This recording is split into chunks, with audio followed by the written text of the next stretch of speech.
Okay, can start to see people entering the room. Hi, everybody. And as you're entering, obviously, welcome to the ECR network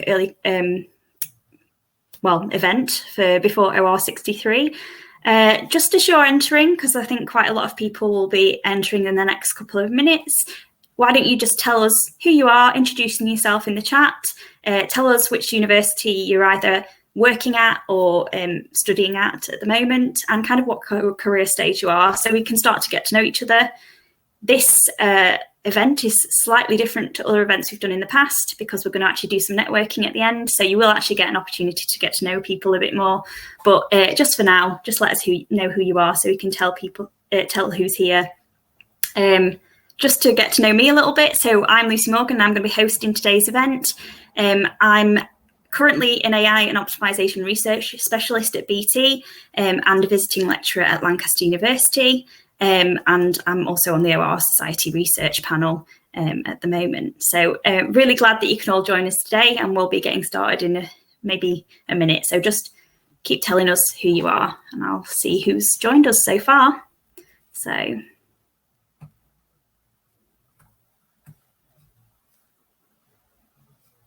Okay. So yeah, if you're just joining us at the moment, just let us know who you are in the chat and just say hi if you want to, obviously. So, right, I'll get started. So today's event for the ECR network is all about trying to make an impact with your research, and specifically because we did an event on impactful research last time, we're starting to think about more specifically what you might need to know before starting an impact case study. So let's just have a little look at what we've got lined up for you today. So we've got a welcome from myself, and then we're going to go into our panel session where we've got some excellent panelists for you today from different universities that are strong in OR around the country, with people that have actually been involved in impact case studies in the past, so you can ask them your questions. There's been quite a few questions sent in so far, so we're going to start with those, but do feel free to ask us more questions as we go along. And then around 3, we're going to go into networking, so we're going to break off into rooms of 3 and 4 people each and start to get to know each other a little bit more, because that's something that we've missed from our previous events. So okay, so just a little bit of housekeeping before we start off. So there are a few different ways you can actually ask us a question today. So people have sent in questions on registration, but if you have a question that comes up during the panel session, you can either write it in the question box at the side. So that is on the conference software. You'll see a little, underneath the chat box, there's another kind of speech bubble that's got a question mark in there. You can put your questions in there. Or if you indicate to us that you'd like to actually ask a question in person, you can do that, and then we can accept your request and you can actually show yourself on the camera and speak to the panelists in person. So do let us know how to do that. And if you want any more information on how to do that, I'm sure that can be posted in the chat. For the panel session, please just keep your questions about the talks, but if you have any questions about OR Society, you can pop that in the chat as well. And you can feel free to contact myself or Carol or Laura or Wendy, who are on the ECR committee after the session, if you've got any questions. If you've got any problems, just, again, hit up the chat and tell us if you need any help. Okay, looking forward to hearing some of your questions. Okay, so for those of you who haven't actually been to an ECR event before, I'm just going to tell you a little bit about the network. So the first ECR workshop was in 2018, and that happened before OR60's conference, which was at Lancaster University. And during that, the OR Society were interested in working out how to keep going with the community of ECRs. So we came up with, at that event, the idea of a network for ECRs that was run by ECRs, where you can support your peers, find out answers to your questions of interest, to try and highlight our work and celebrate ECR accomplishments. So so far, I think we're hitting the first bullet point on that reasonably well, because we're having these events where we're targeting things that ECRs don't know about and we want to know more, and getting in experts to answer our questions. But we really need to work on trying to celebrate some of the ECR accomplishments. So if you've got anything that you want to celebrate, please do tell us about it, because we'd love to feature you on our LinkedIn group or tweet about you guys. Okay, so also, we want to let you know through the LinkedIn group information on ECR appropriate training, workshops, getting involved in panels through different funding bodies and the OR Society as well. So do look to join us on LinkedIn if you haven't already. You can find us under the title OR Society Early Careers Researcher Network. At the last event, I actually called out to say if there's anybody out there that would like to join our committee, please get in touch. And we were so happy to have Laura and Wendy join us. So Laura and Wendy, do you want to just say hi and introduce yourself quickly by putting your camera on and unmuting at the moment? I'm not sure how easy that is. Oh, we've got someone loading here. That's Laura. So hi everyone, I'm Laura and I'm a lecturer at Queen's University Belfast. So I actually just joined the ECR organising committee at the last event, and I just moved back to the UK and attended one of these events that Lucy organised. So I've just found it really great being able to meet people through this group during lockdown. And very much hoping we can meet each other soon in person. Okay, and I've just accepted Wendy's request to broadcast. So Wendy, you should be able to say hello now. Oh, hi, Wendy. There we go. Hi, everyone. I'm Wendy Jiao. I'm currently lecturing operation management at Loughborough University. And 2 days later, I will be a senior lecturer at the University of Exeter. So hello, everyone. And I think I attend the first ECR event and I benefit a lot from that event. Hope you could also benefit something from today's workshop. Yeah. Oh, thanks so much, Wendy and Laura. And obviously, in the vein of celebrating people's accomplishments, congratulations to Wendy for her promotion on to senior lecturer. That's amazing. So, and we also got Carol, who's helping us from the OR Society side with all of the arrangements of these events, which is fantastic. So thank you to Carol as well for continued support from the get-go of these events. Okay, so if you want to get more involved in the OR Society ECR group, you can either join us as a committee member, just get in touch. You can also let us know what you want from the next ECR network event if you're enjoying things today, and tell us kind of what you liked and disliked. And then, get in touch by getting involved in the LinkedIn group, posting answers to questions that people ask, asking questions yourself. The more engaged you get them, the more we'll actually get out of the network. So, and you can also follow OR Society Research, which isn't our official Twitter, but it's something that a lot of the ECR information is disseminated through. Okay, and as an aside today, just so you know about this, if you've not been to these events before, just wanted to highlight the OR Society Researcher database. So this isn't specifically for ECR members of the OR Society. This is for everybody, and it's a really great place to find out, find different practitioners you might want to work with through the OR Society. So you can search people via their research area, the university, their name, or whether they're an OR Society Research Committee member. So you can get to know find lots of new researchers on there that might be working in your area or might actually have expertise that can help you. So if you haven't joined already, there's a form on the researcher database page of the OR Society network that you can go and find. Okay. So let's get on with the actual main event. So before we go into the panel on how to making an impact with your research, we wanted to first introduce Sally to actually introduce impact case studies, because I think when we were putting this event together, we realised how little we actually knew about impact case studies. So we thought it would be really handy to have our first presentation just describing them. So Sally, can I get you to, Carol, can you stop sharing my slides and put Sally's up? And then I'll introduce, let Sally take it away from here. Thank you. Excellent. Thanks very much, Lucy. So yeah, this is just a quick intro to what an impact case study is. And to say, since the uncertainty about the format of impact case studies in the next REF, and indeed whether there will be another REF, this is a bit of a sort of historical overview of impact case studies in REF 2021. How do I? There we go. Brilliant. Yeah. Okay. So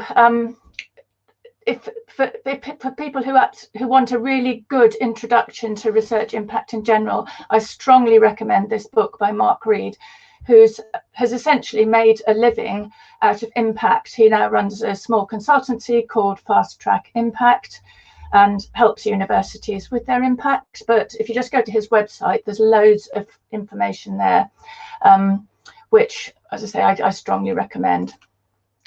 So I'm having trouble. This is, sorry, it's being a bit slow, the advancing mechanism. So just briefly, I'm assuming that people have heard of the REF, but just in case you haven't, the Research Excellence Framework is how the UK government allocates funding to universities, and it's based on the quality of research assessed by peer review. So for the first time, impact was introduced in the 2014 REF, and it was one of three things, which was worth 20% out of the total score, the others being research outputs, papers, and research environment. This proportion was increased to 25% in the recent REF, and outputs were correspondingly lowered. And how it worked was that each unit of assessment, in other words, each discipline, had to submit a number of impact case studies, and that was proportional to the size of the number of people that were submitted. So the smallest number you had to submit was 2, and then it went up in a sort of gradually decreasing scale. And those had to illustrate two things. It was reach, which, in other words, how far did the impact extend, and how significant it was. So was it, earth-shatteringly groundbreaking, or was it just incremental? And how it works out is that there's a top-ranked impact case study is worth approximately 7 times as much as a top-rated journal article. So they're worth a huge amount of money to universities, and for that reason, most universities invested a lot of funding to help academics write impact case studies. So quite generally, they were either science writers or admin staff who helped in collecting the evidence. So this is the format an impact case study took in the 2021 REF. So firstly, a very short, snappy summary of the impact, the aim of which was to kind of sell your impact, and the time frame in which the impact occurred was between the 1st of August 2013 and the 31st of July originally, but later extended to 31st of December because of COVID-19. The next section was about underpinning research. So this was describing the actual research that led to the impact. And one of the interesting things about this was that it had to have been done in the submitting institutions, in other words, the university that you worked in, but not necessarily the submitting unit of assessment, as long as it fitted in that discipline. So typically OR is done in a variety of places in universities. In my own university, it's done in mathematics and in the business school, and also in the health sciences school. But it has to be done in the institute in that time period. Quite a long time scale for that, which is due to the fact that it can take a long time for actual research to lead to impact that can be evidenced. And this is possibly why ECRs are not generally involved in writing impact case studies, because you simply haven't had enough time to have done the research and then generated the impact. Section 3 contains all the references to the research that are described in Section 2. Those don't have to be wonderfully the sort of top-notch research. They just have to be 2-star in the 1 to 4 scale. So in other words, they have to be recognised internationally. They don't have to be outstandingly brilliant. Then in section 4 was the actual details of the impact. This is the heart of the impact case study. So this was actually describing the impact, and also with evidence that substantiates each claim you make. And then section 5 contains the sources which actually bear out the impact. So in 2014, you only had to provide the contact details of people who, if asked, would verify the claims you'd made. In the recent one, you had to provide actual letters of support and other kinds of evidence. And who knows what there's going to be in the next one. So just briefly, just to finish off, what is impact, which is what I think this session should have been about personally. If I'm asked, I always say it's what has changed or sometimes not changed in the real world as a result of your research. But Mark Reed simply says it's the good that researchers can do in the world, which is quite nice. Although it's a value judgment, it kind of assumes we know what good is. And of course, it assumes we're talking about non-academic impact. So we're not talking about impact factors and citations and so on. But he has this warning that the kind of, as a result of the ref and a result of having to actually demonstrate your impact, it can skew researchers to those particular types of impact that are easier to attribute to the research and to evidence.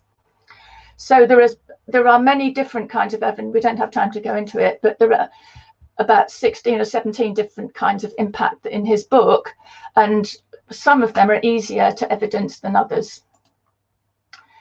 And indeed, cynics may say that the whole impact agenda is entirely it's politics, and it's just the way that government justifies how much money it spends on universities to taxpayers.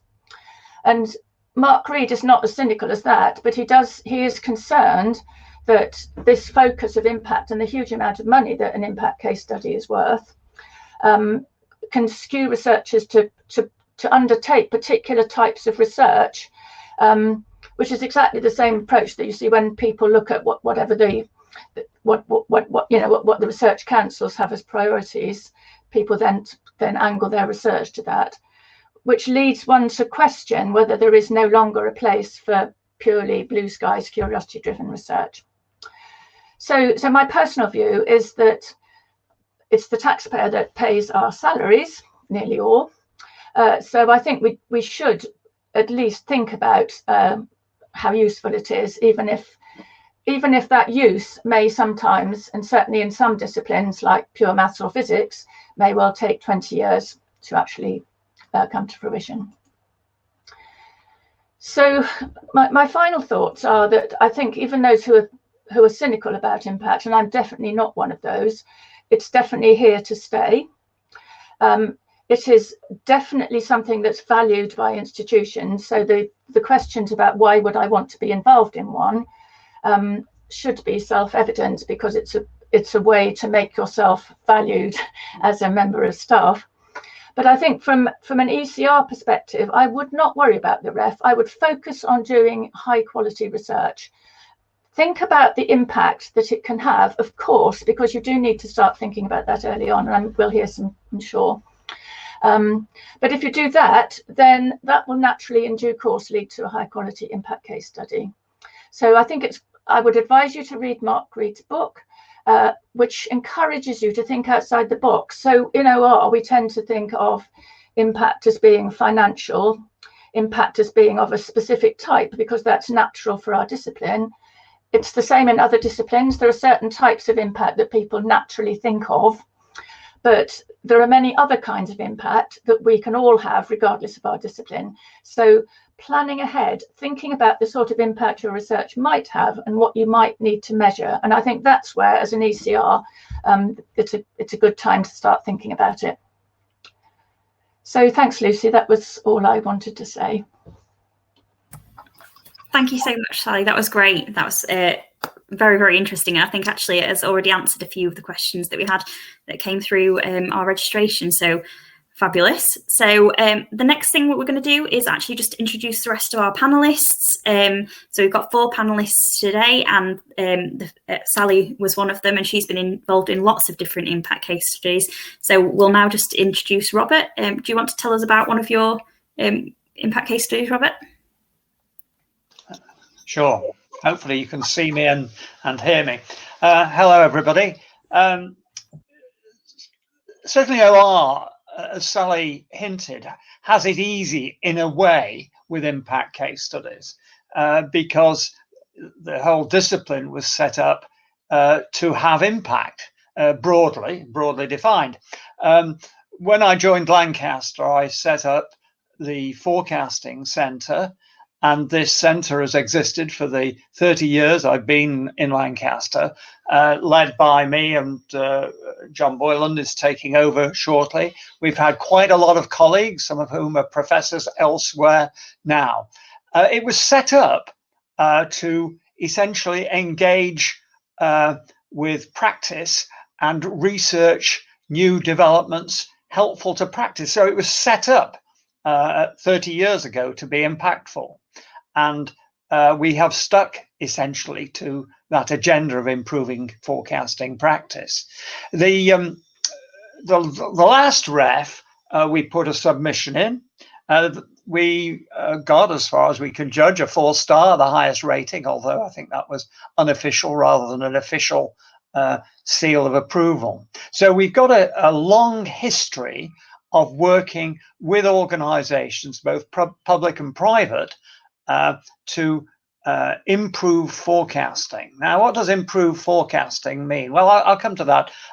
The essence, to repeat the point I've just made, was that we have had a broad reach. Now, what does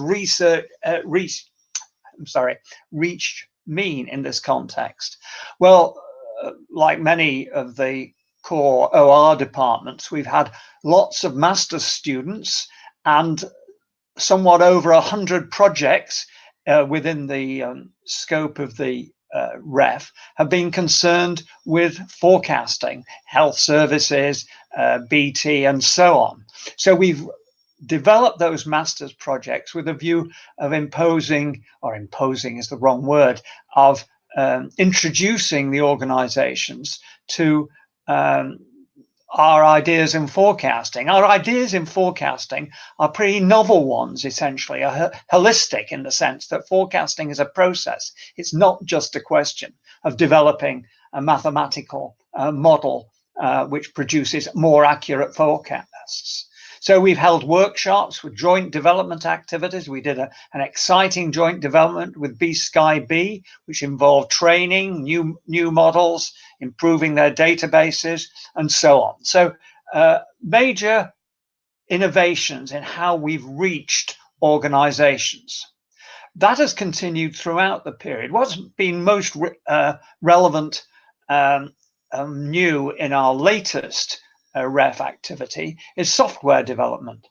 Most software, most forecasting is done through software in most larger organizations. We've done some open source software development, which have over 1 million downloads. We've developed software with private software companies. So that has a major impact on forecasting practice, although documenting it, which is a point that Sally's raised, is quite tricky. We have also needed new research themes. I suppose we could have gone on and said, well, what we were doing last time, we're going to do more of the same. But in fact, we've had these new research teams, improved methods, particularly with Nikos Kourentzis and hierarchies, machine learning in model selection. Big data itself has developed dramatically over the 7 years or 8 years since the work done in the previous ref. And so methods for dealing with big data, in particular in retail. If you think about the retail forecasting problem, if you take one of the major supermarkets, you're talking of a massive problem, both in dealing with data, but also dealing with methods for that data. And that links again to software through forecasting support systems. Now, and overall the issue of the holistic approach to forecasting, because some of you know, but most of you possibly don't, that forecasting is not a question of developing a Box-Jenkins model or something like that. When it's applied in almost all circumstances, experts, I'll call them experts, they may be far from experts, or they may have considerable knowledge, will change the forecasts from the models. Now, does software support it? In general, no, but this is a practice. So how can we improve the integration of forecasting support systems with the expert judgment that are an essential part of the process?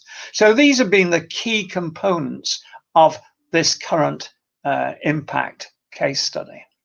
The final stage, of course, and I'm sure we're going to come back to this in the question and answer session, is the issue of demonstrating value. We can, of course, talk about improved accuracy. That's the easy part, really. We really want some notion of efficiency improvement. How does it impact in terms of dealing with patients better, or alternatively, profit, service levels? So we've focused quite heavily in the impact case study on this latter point, linking improved accuracy, which is easy to demonstrate, or relatively anyway, to actually improved efficiency, broadly defined. I'll stop there. Thank you very much, Robert. That was great. I actually didn't realise software was something that we could actually use as to prove impact, but it's clearly obvious actually after you've said it that would be such a valuable thing to use. So thank you. We'll just move on to introduce our next panelist. So that was Julian Hall from Edinburgh. So Julian, do you want to, can somebody show his slides? Yeah, that's great. Thank you, Carol. And Julian's here to introduce himself. Thank you. Thank you. Yeah, I'm at the School of Maths at the University of Edinburgh. So I'm not in a business school, although we've got a strong OR reputation. It's a very pure school of maths in general, where impact is inconceivable for 80% of my colleagues, which makes impact really even more valued, I suspect, where our currency is roughly 1 4-star impact case study corresponds to 10 4-star papers, and it's worth about 200k a year in research funding. So you've got to bear that in mind if you're trying to think, should I get into impact, or rather than producing a 4-star paper. The two case studies I'll illustrate used to illustrate my impact are very different styles of impact. The first one that's in Ref 2021 is based on a long-term relationship with a company in England that long predates the Ref. Basically, they produce feed formulation software for the food, animal food industry, which requires very large linear programming problems to be solved. And they use our software, and their software is used to blend about $50 billion worth of animal food a year. That's about half the world's manufactured animal food. That on its own is not impact, although it's cool and it's great to be able to say. Just the fact that the software is being used is not impactful. So what we had to do in writing this case study was to really establish that it had made a difference to the company. What were they able to do because they used our software, which is based on award-winning research, that they couldn't do otherwise. So it remains to be seen how well this is going to get rated, but that's the sort of established one. And as a link to the next bit of impact that I can talk about, all this was done with my old Fortran simplex solver called MSOL, and a new solver was written by a PhD student of mine, which is 10 times faster, and that's formed the basis of what's known as HIES, and it's worked. So here, the impact I'm looking to make is very different in that I'm starting largely from scratch with open source software. Yes, there's research that's going into this a little bit, although this is all pretty well known to the mathematical optimization community. It's open source, so monetizing it is difficult. We do have some consultancy contracts which bring in money to help develop it, but they aren't impact. But basically, I'm trying to do really, really high quality stuff and putting it out into the world. And we have already got significant, shall we say, just pure kudos in that our software is the default open source solver used by some major world applications. If people are writing, doing optimization and working in Julia or Python, or they're using certain modeling tools like Pulp, then they'll be using Highs, and people are using it. And I know anecdotally from just chatting to friends who work in industry that, oh, I'm using SciPy, then you're using Highs. Of course, for 2027, there's quite a lot of time to go. So my tactic is just to put it out there and just hope that by offering top class performance, it's going to make a big difference to somebody who isn't going to use one of the major commercial solvers. And hopefully I can get evidence from these people. And that's when something's open source and people can just download it and not tell you, that is a challenge. But that's the tack that I'm taking. So yeah, that's pretty much my experience of impact and within a school of maths. Thank you very much, Julian. That's great. And I can't wait to question you a little bit more on how to collect your evidence there later in the panel. As our last panelist, we've got Daniel Gartner from Cardiff. So Daniel, do you want to unmute and show yourself and tell us a little bit about one of the impact case studies you've worked on? Yes, of course. Yeah. Hi, everyone. And thanks for Lucy to arrange this great session. I think it's really, really interesting also for me to see the impactful work from my previous speakers and the intro of Sally, of course. So my name is Daniel Gardner. I work jointly between Cardiff University and the National Health Service in Wales. The modeling unit there in the Aneurin Bevan Health Board. Aneurin Bevan Health Board is like a trust in the NHS that looks after an area in South Wales. And and I work with mathematical modelers there to make an improvement in healthcare. I started that position in 2016 as so-called the Aneurin Bevan Lecturer of OR. That was I would say I came in as a second-generation mathematical modeler there because before my time people really started with that strong collaboration that I, of course, was able to expand with many influential people and in Wales and of course Paul Harper, as maybe people know here. He's professor of OR in the School of Mathematics. I would say he was laying the foundations of that really great collaboration with this researcher in residence scheme. I'm talking a little bit more about the structure where I'm less about the impact case studies. So that's the structure where I'm in. I'm 60% in maths, but 40% in the NHS. And we send MSc students back and forth, but also PhD students are co-funded by the NHS, which is great. And I also do share in pre-pandemic times, of course, the same office with colleagues in the NHS in the headquarters of that health board. So we are very, very close to the exact the the floor where the exact decisions are made. And I will talk about one impact case study on that later in a second. So yeah, we do innovation, capability, and delivery. I would say I not only do impact in terms of research, but also in terms of the teaching that we do. So models that I develop, for example, in theory in my room, in my single office in Cardiff, I then use them in the health board and test them if there are people who have like the specific research question, and I can find there is a fit in my research models or in my models that I develop in my research.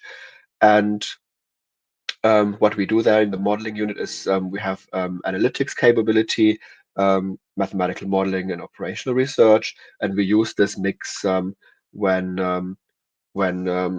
doing our kind of projects together. So we structure a problem, try to understand the data, what it tells us, choose a methodology, sense check the findings, and implement the findings. And with the implementation of these findings, we can then use the improvement method toolbox of my colleagues there and really measure the improvement by specifying the different metrics, for example, whether that's cash savings or CO2 reduction or pressure also reduction, etc. So this is something that we use then as a methodology to evaluate really the impact that our mathematical modeling did then in the service, which was really helpful. So I can show you a couple of examples what I did by applying OR in the NHS, but most importantly, probably what you want to know is that example project 2, where we calculated the operating theatre capacities required if a new hospital builds. So that new hospital that is built in the middle of 3 other hospitals. It's a specialized or specialist critical care center, and that was open in 2020. And what we did with the modeling unit there, we used a platform that I developed back in my postdoc time in Pittsburgh in 2015. I called it eHospital. Yeah, you have to come up with a fancy name. It's a platform where we use algebraic languages and which sits on strategic or tactical level decision making, and I included in that, for example,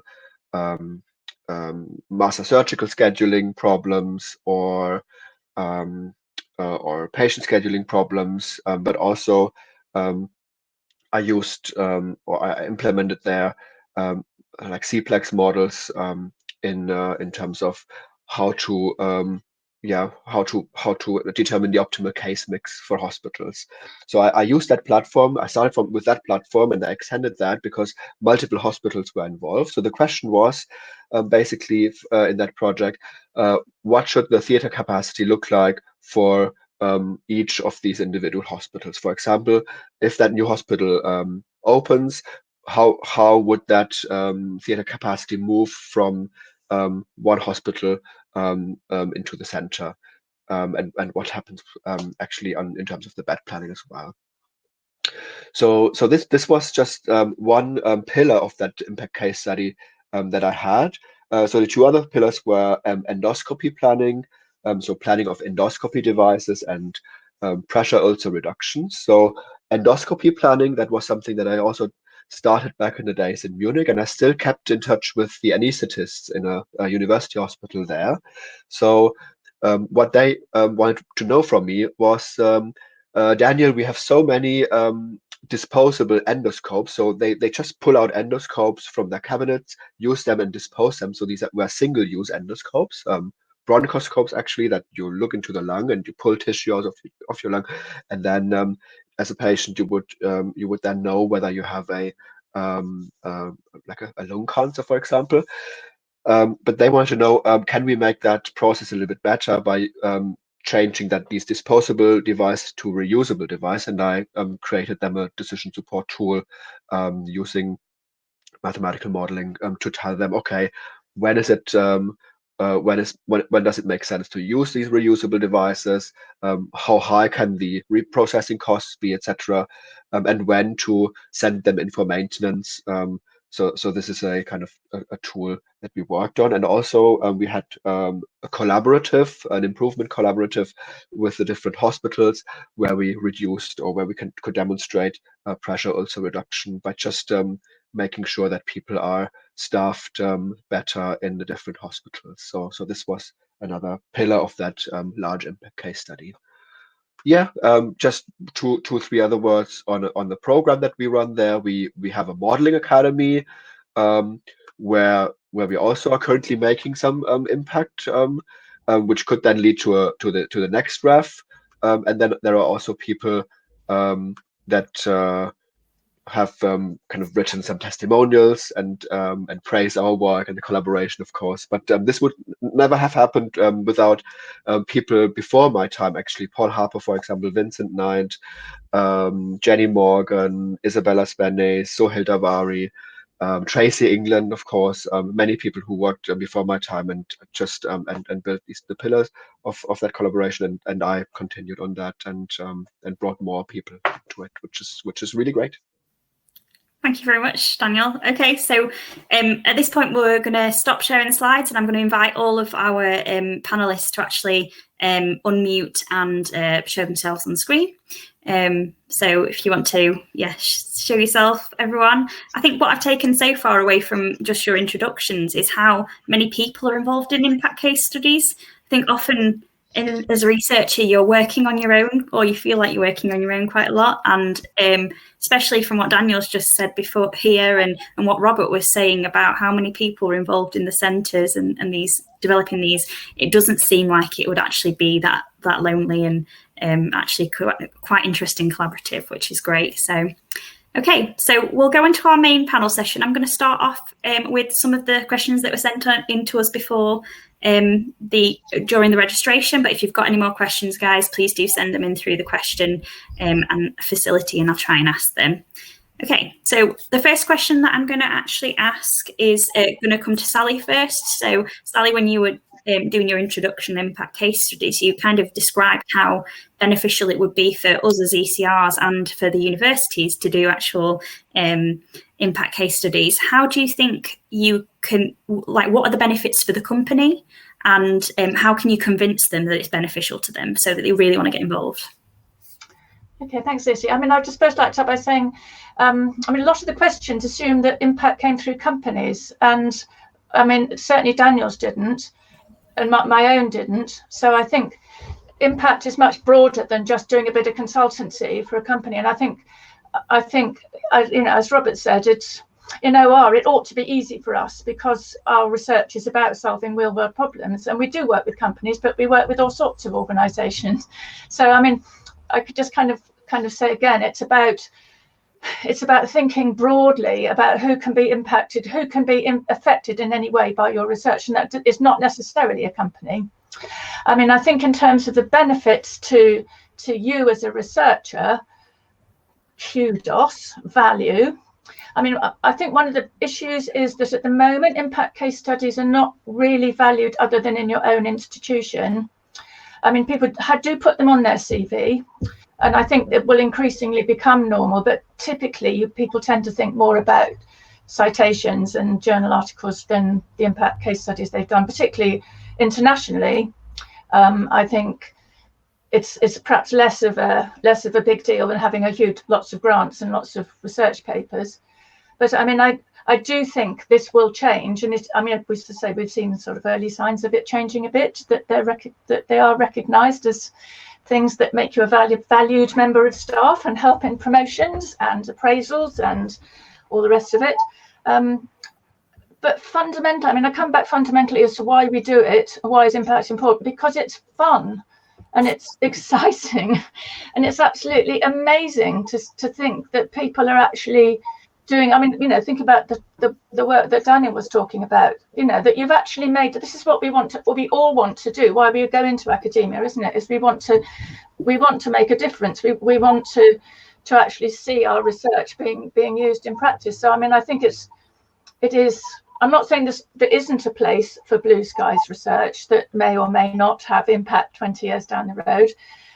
Clearly, it's two sides of the coin. But I think for us in OR, personal satisfaction, job satisfaction, the benefits that come through collaborating with external organizations and being able to call on them if you want to write a grant proposal. You've kind of got these contacts there. So I mean, it is a long journey. I mean, certainly both Robert and Daniel talked about collaborations that have been going for decades.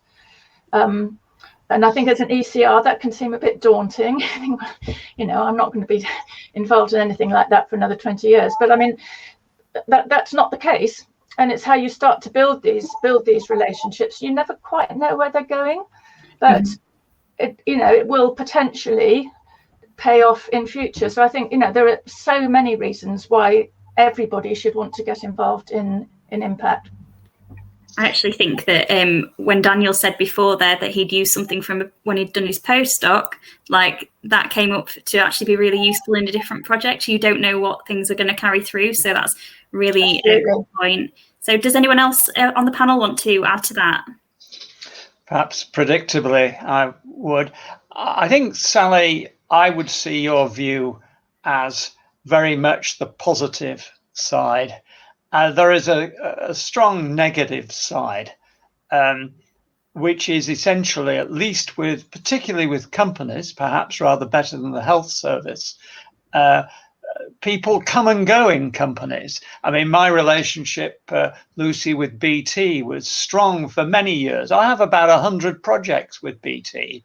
Have I any BT contacts now? No, not good ones. Anyway, you, Lucy, a wonderful one, but in the forecasting area. So I don't think we should pretend that it's all a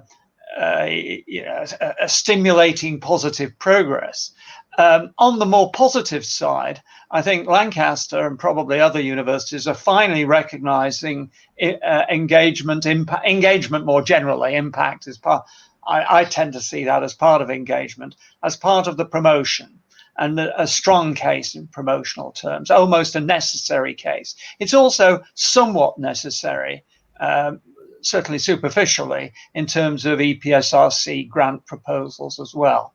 But it really does require, and this is to people outside this electronic room, it does require the university and the management school or whatever they want to commit to it.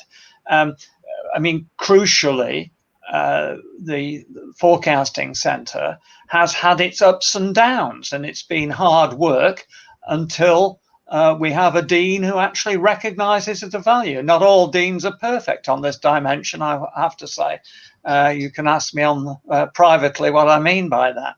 So, yes, it is a positive experience. The final point, though, it's a bit of a long comment, is to actually do my research agenda and John Boylan's research agenda, and Nico's correct. You actually have to engage with these companies.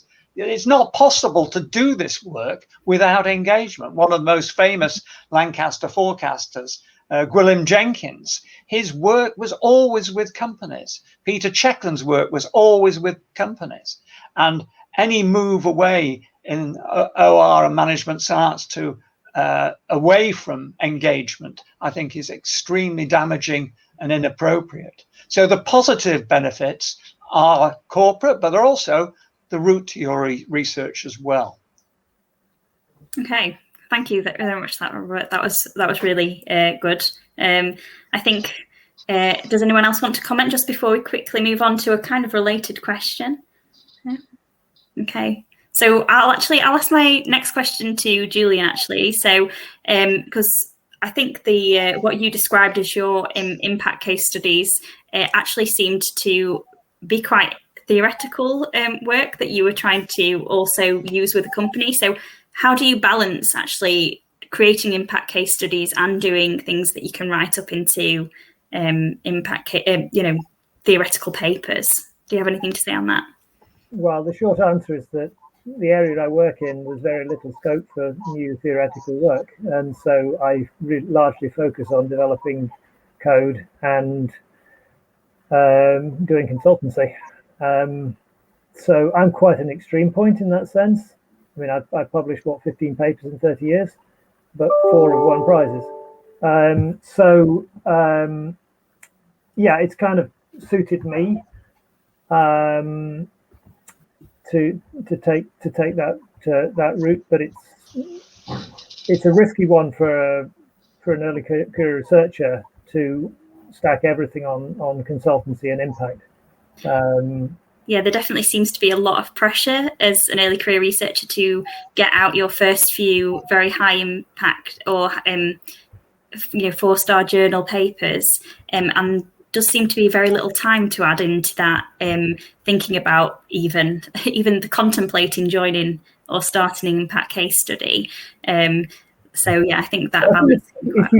I think it's still worth just keeping a weather eye on what the scope is for capitalizing on your research through impact, because if it does work, it's metaphorically a license to print money, because you're never going to write 10 4-star papers in your career. But if you produce one 4-star impact case study in your career, then you're pretty much made, as long as you stay in the UK. And that's an issue for early career researchers, in that impact's great if you want to be valued where you are, and presumably if you want to move within the UK. But there's plenty of countries where blue sky research is all that matters, and that the fact that you're doing impact won't be respected. Maybe I'm talking from a maths point of view here. So it's a bit of a risk, but the rewards are there. And if you think it's going to be exciting, go for it. I do think it seems like a really good way to get involved in impact case study would be to join like a group of researchers like the Centre for Forecasting at Lancaster or the healthcare group at Cardiff, where you've got these excellent centres that are doing that kind of activity, so you can learn from people that have done it previously. I don't know how Robert went ahead and set up that centre and started from the grassroots. That seems like a really large challenge when you're an ECR. So massive kudos to you there, Robert, for following that. Yeah.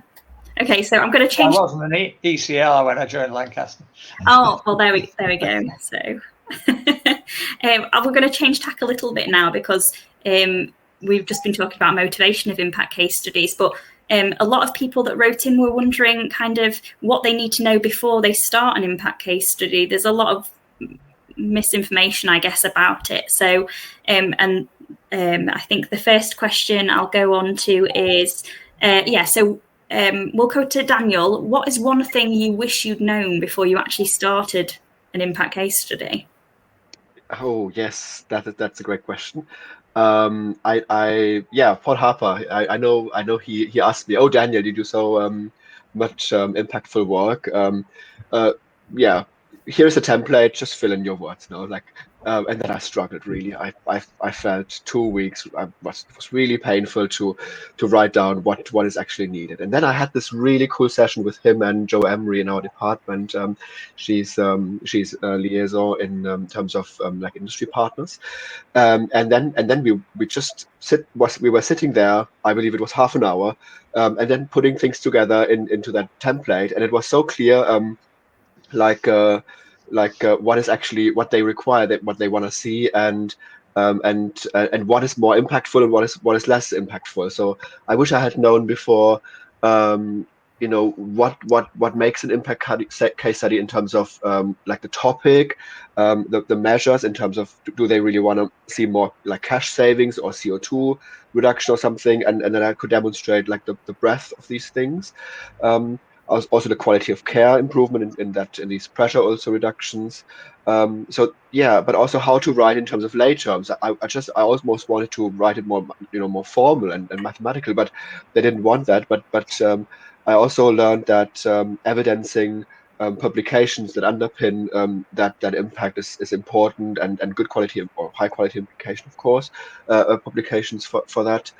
So it's a mix that you have to know, whole package, but also you also have to know that you're not alone, and that there are also people in the university who are really helpful in that. Not just in our department, of course, appreciate that, but also university-wide, people who are looking over that and have a second eye. Oh, that's really good. That's good to know. So, does anyone else want to add that? Yeah, I mean, I would just say that I wouldn't start off by thinking I want to get involved in an impact case study. I would start off by saying I want to do research. And I don't see these things being at all a case of sort of having to balance your time. I mean, if you're doing the impactful research, then you will get help with finding. I mean, you know, I know some of our impact case studies came from lone researchers. They didn't come from big teams where there was a sort of 25-year track record in that field. They were written by one person based on their own research that had, and they had, you know, exactly as Daniel says, UK universities know how valuable this is. They have people with the skills to write in that journalistic style that you have to write one.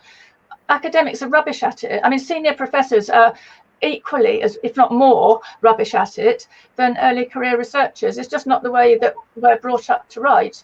So all that side of things, and sort of thinking about all the different kinds of impact, there is professional help in universities because they know how much money it will repay their investment. So I just think, you know, focus on doing the interesting research, think about what the impact might have, and then the rest follows on. You don't start off thinking about what can I do that's impactful, and then that's back to front. Yeah. I think it's then the impact.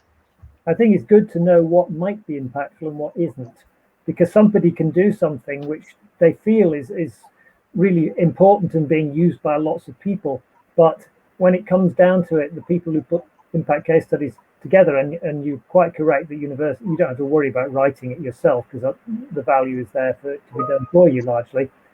They will come around and say, well, yes, I can see that's really cool, but it's not impact. And so you need to communicate and find out whether what you're doing is potentially impactful. If it isn't and you can't find something that is, then that's just life, but don't delude yourself.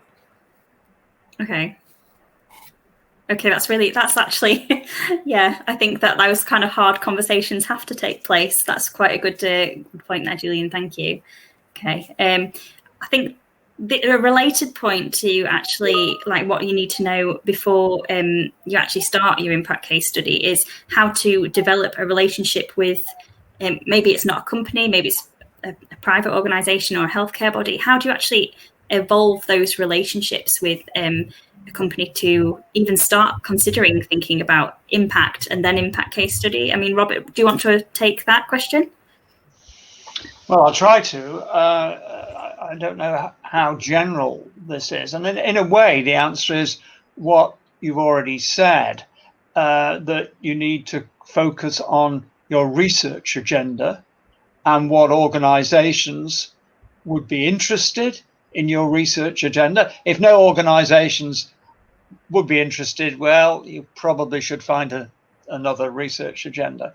So let's assume we've got an interested organization, and then there are people somewhere in the supply chain or in the organization of the NHS's A&E or whatever, and you approach them and you will often get nothing back. So it's often perhaps best done through senior colleagues. And back to the support given by your department, there should be a group of people helping you, or potentially willing to help you, let's put it more passively, on this. And that's why having a centre of some variety, it may be little more than in name only, is helpful. So it is really quite difficult. It's difficult to establish the relationships, and with the forecasting centre, as I've described, we've had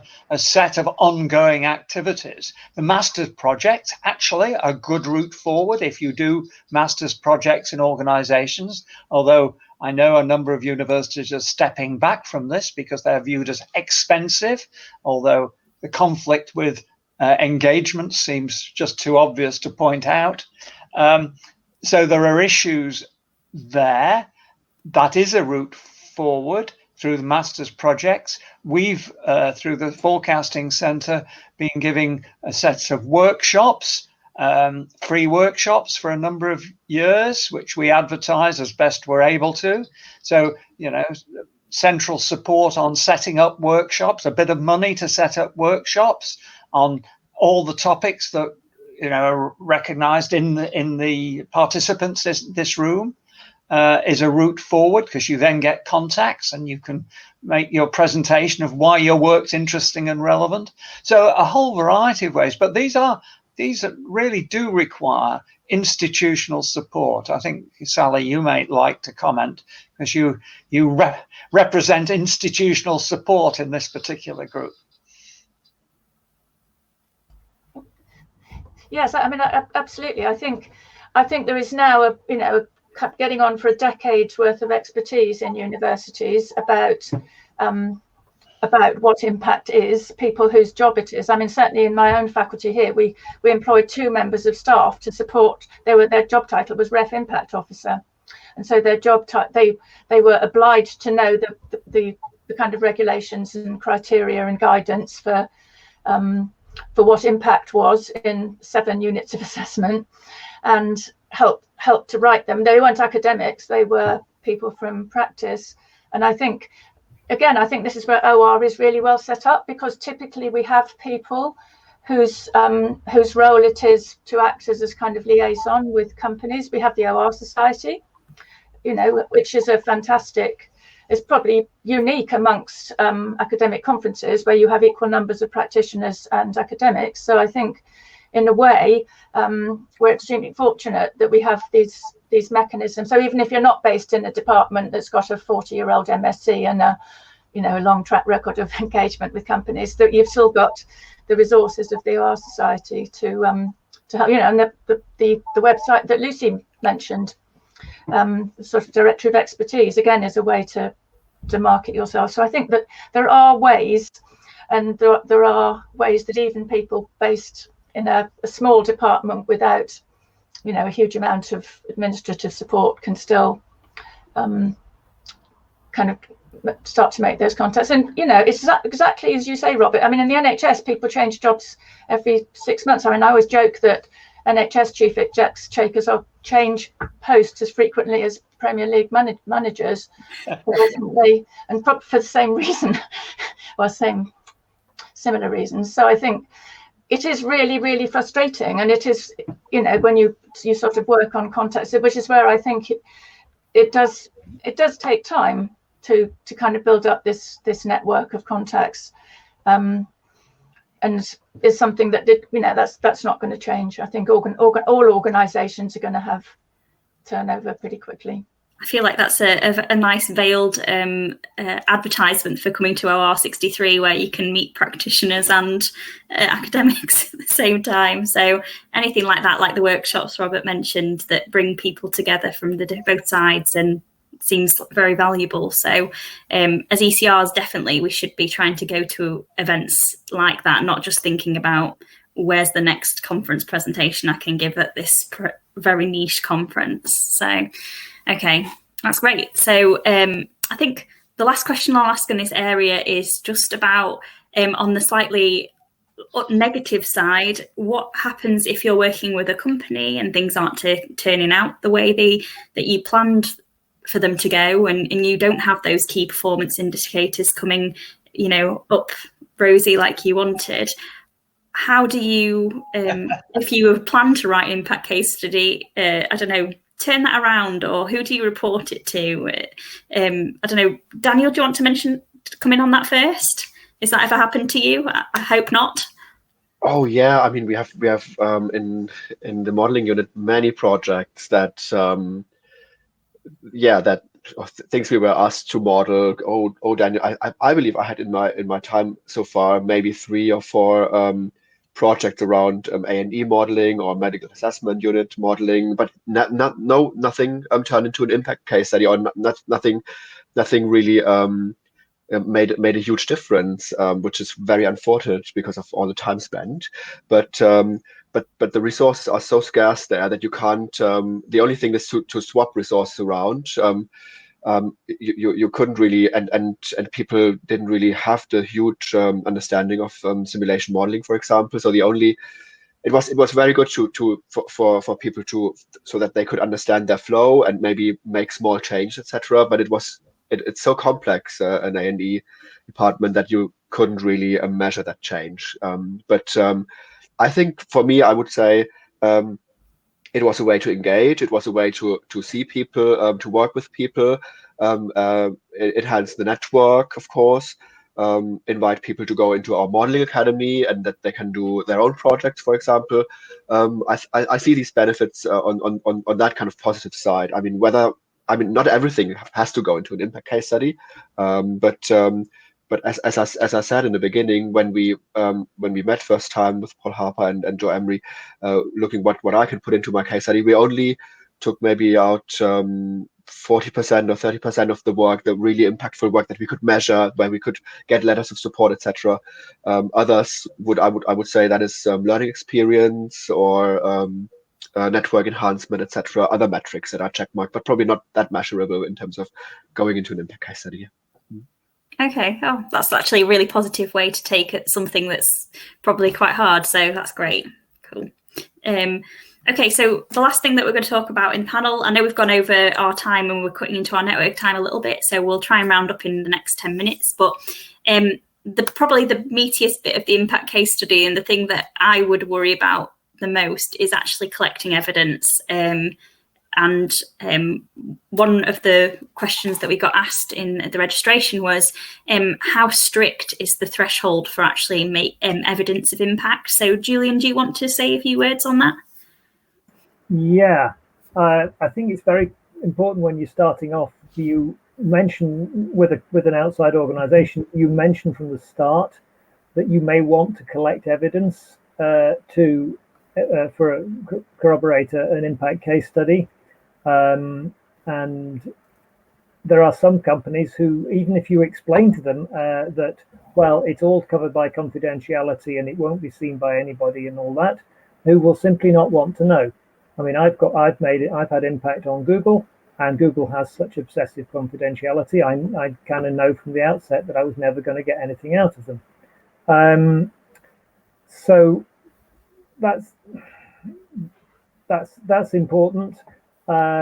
It's important to collect it as you go along, because, as we've said, some people leave companies, and the person who would have written you this wonderful letter is no longer around to put it under the company note paper. And I think that some people, again, remember I'm from maths, there's some people involved with impact in the ref who have no clue what working in the real world really is. And they sort of say, well, can't you just get numbers, financial information about how much more money they've made because of what you've given them, you've contributed. And this is probably unattainable because it's all second order effects. And B, companies just don't want to give out that information. And some people are naive in thinking that it can just be casually produced. Okay, yeah, I think that's a really, really good point. We've just had a question come up in the chat, and Daniel has already actually answered it, but I think it's a good question, so I'm going to bring it out to the panel as well, and then we'll go back to evidence. But Paulina asks, is there any tips for creating sustainable impact case studies, or do you think it's actually better to do case studies on short-term projects only? So, Robert, do you want to have a go at that one? Probably not.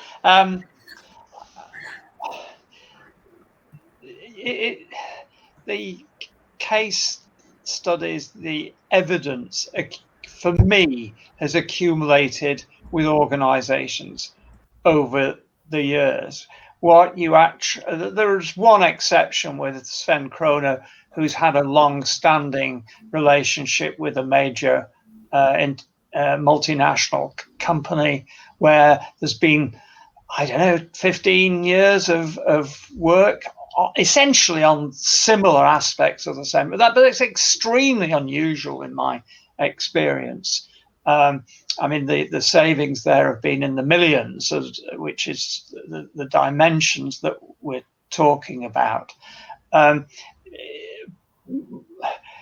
master's projects are short-term projects, but the ideas, the research, are a long-term research agenda. So I think it's perhaps, I'll stop there, to separate out the research, which is a longer-term agenda, from the actual organizational impact.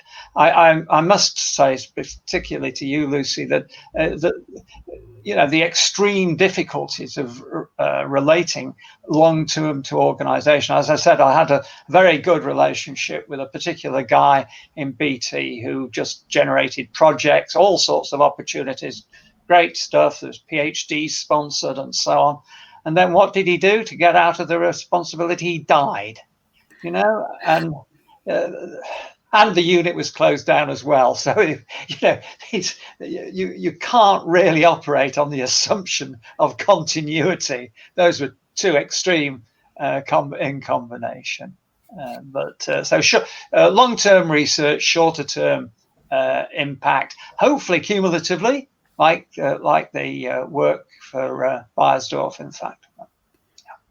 Yeah, like the idea of prioritizing a research agenda, but seeing projects as like stepping stones on the way to that. Exactly. It's really, I've not really thought about things like in that way before. So I always find these events very useful for me. So I hope. Yes, of course, Sally. That's great. I've forgotten how you raise your hand.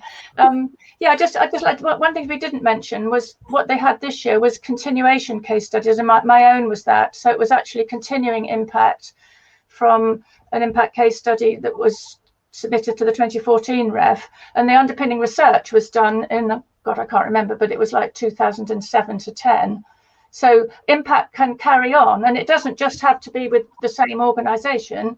If it's particularly with something that's more theoretical, it can have impact with a range of different organisations. So I think if by sustainable you mean sustained over a period of years rather than ecologically sustainable, absolutely. And I think it's I completely agree that in the case of my own, it was with a former PhD who then got a job with the Sri Lankan Ministry of Health, and if I'd no longer had the contact with him, then it would have been very difficult to collect the evidence for the impact that occurred in the second period, because obviously the period that your impact has to take place in shifts. Mm-hmm. So you can't use old impact for a current impact case study, but if there's been new impact from the same underpinning research, then yeah. And so I think if we're doing good research, then it should continue to be impactful. And if we make, if a field moves on and your research is still underpinning it, then that's still the underpinning research, even if it's a different company to the first time round. I feel like that actually leads us to our last question. I'll make it the last one anyway, but and it really does relate to what you've just said there, Sally. So I'll bring it to you, and that is, in terms of providing evidence for an impact case study, what happens if you're in a situation where you're not actually going to see that evidence for many years down the line because it's a long-term thing? How do you go about actually saying that you've made an impact when you're not going to see it for a while? Well, if you haven't seen it, then you can't have an impact case study out of it in the current ref. You have to wait till the next one. Yeah. But that's why the period for the underpinning research is different for different disciplines. Right. Because OR, we can have an impact pretty quickly. In fact, some of the underpinning research in the ones I've seen was published in 2020. But on the other hand, if you're to say if you're in theoretical physics or something, you might not have an impact for 25 years. So I think, you just have to think to the future all the time. And just because you're doing something that doesn't have an immediate and obvious impact doesn't mean that it won't have in future. So there is always a place for the seemingly blue skies research. We need both. Great, that's good. Yeah, that's good to know.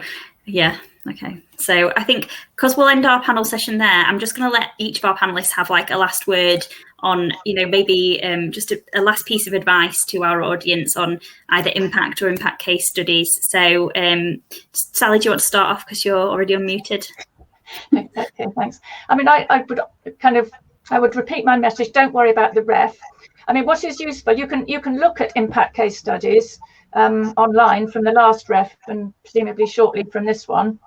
And so it is really worth looking at them. They're not all written by eminent professors who've been around for 50 years.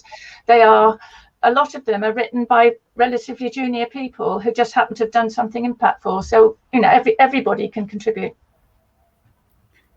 Robert, do you want to say something?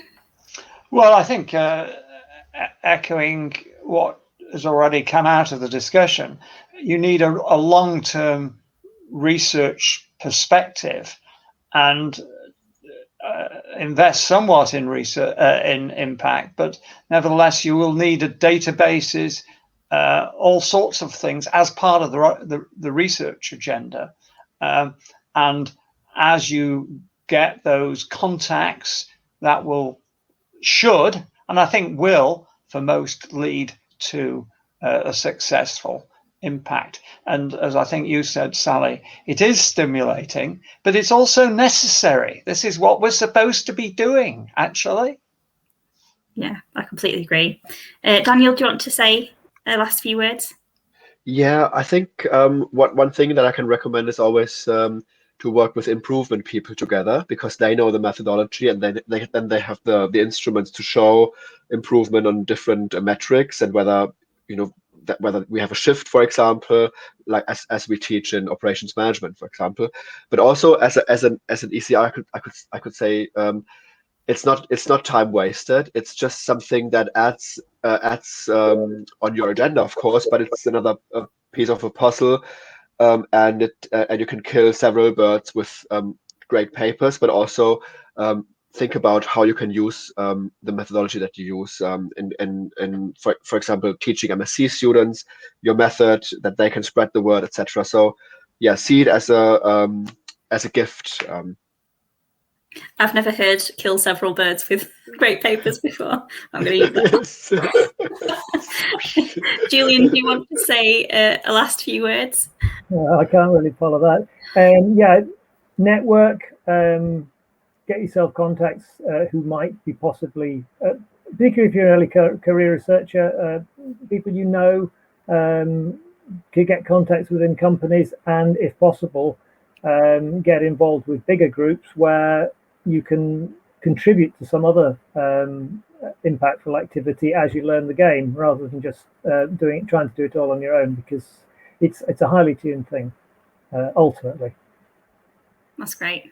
Okay, well, thank you very much to all of our panelists for actually coming and sharing their expertise with us today. I think I found it very helpful, and obviously I've got the best bit because I get to ask questions as they come to my head. But if there's any more questions that come in the next 40 minutes for our panelists, I will try and send them out as we go through. But for now, I think we're going to go out into our next bit of the session, which is our networking, so we can actually get to meet each other, because other than the first ECR event, we've not actually met any of the other ECRs. So it would be so nice to actually meet a few of you now.